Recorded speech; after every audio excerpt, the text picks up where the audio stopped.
In pushing up some Talisman tactics, we've been looking at the Way of the Highlands, the dungeon, various characters on here. Do you want to make a decision? Magic is going to be key. Are you going craft? Are you going strength?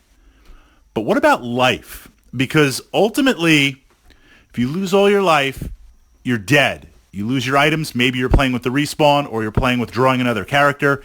And in a race-based game where it's you against the other players for the race of the Crown of Command, setbacks are huge. That's why over the course of the entire game on a side strategy, if you lose 1 or 2 turns or 3 or 4 turns, that adds up tremendously on here.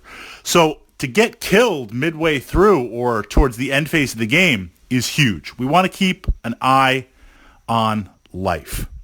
So what's kind of the flow to look at here? Generally, most of the characters start out with 4, maybe 5 life, some of the hardier characters. There are 1 or 2 that bring it down to 3, but let's look at that kind of starting 4-ish number.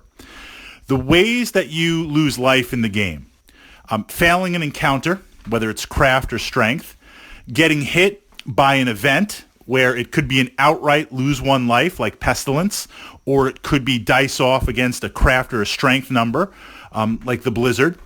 You could lose life from another character on there, whether it's physical combat or craft combat, or through the use of spells, either directed spells or spells that have a random type effect on you. Lots and lots of different ways. But essentially, it breaks down, in my opinion, approaching it from a tactica point of view, active and passive. You can actively lose lives by, it's your turn, landing on the space, having an encounter, drawing the dragon or some sort of giant, strength 7, strength 8, and you just really can't deal with it. Or early on, you're like, look, I want to make it through the Sentinel to get into the middle region. I'm not quite ready. I'll gamble it. You lose life. These are often choices initiated on our turn. Even if it's just you move to a space and you draw a card and you get hit with Pestilence and you lose a life. These can be somewhat mitigated through fate, or if you have some spells that allow you to shield yourself or heal yourself up, but not always a given. The danger becomes when it's your opponent's turn, and not so much they actively attack you, but through spells or events, you get hit and you get blasted there. I don't know the exact matrix because I play with all of the expansions and we mix in all the cards, but on average, a game of Talisman that we play is about 5 or 6 players. Let's look at the average 4 players. That is a cycle of 4 players, even when it's your turn, that could potentially draw a card to cause you to lose a life.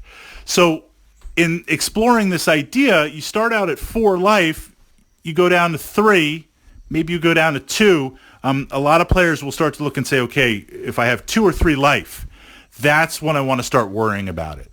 Heal up or have some sort of ability. I still have a little bit of wiggle room on there. The challenge here is when it's your turn, if you get hit with 2 really powerful encounters, or if someone draws a card that's going to blast you. So really, as soon as I get down to 3 life, and this is the challenge at the start of the game, when I get down to 3 life, that's when I want to start having a heal in my pocket, whether it's a spell or a potion or maybe some gold to go visit the doctor, to kind of work through that aspect of it to make sure I don't dip down below and get hit with both or get hit with something that I can't necessarily deal with. The strategy in the beginning of the game, now this is where it's balanced. In the beginning of the game, I don't have the most items. I don't have the most followers on there. If I get killed, it's not that much of a big setback, although it is on there. But chances are, especially if you're playing with some of the expansions, big box and small, those cards that are going to hit you like Pestilence, they're diluted in that deck. They're in that really, really thick deck somewhere in there, while there are a number of cards that follow that narrative on there. The chances of drawing them are less. So at the beginning of the game, not only for the race factor, that's the time when you can push it a little bit. But I tend to play very, very conservative. I won't reveal my hand. I won't let you know I'm a little bit nervous now that I'm down to 2 lives on there. Or, 3 lives, I'm getting ready to pop off a healing potion or something. But that's the focus. I will add a final point, and this is kind of an overall Talisman Tactica. When in doubt, use it. Get it cycled into your character stats. So if I have a healing spell, that's going to heal me up to my full life. If I have 4 starting life and I get taken down to 3, generally I like to use it immediately. Now, tactically speaking, wait till you get to 2 lives. Get the biggest bang for the buck, because it's not going to heal just 1 life. It's going to bring you back up to full. Right, but too many crazy things can happen in the game. I could get hit with a chain of 2 events, although unlikely. I could get hit with an effect that strips away all spells and I lose it.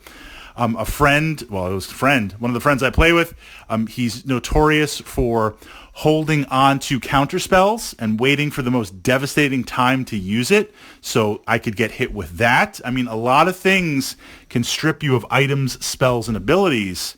I believe use it beforehand.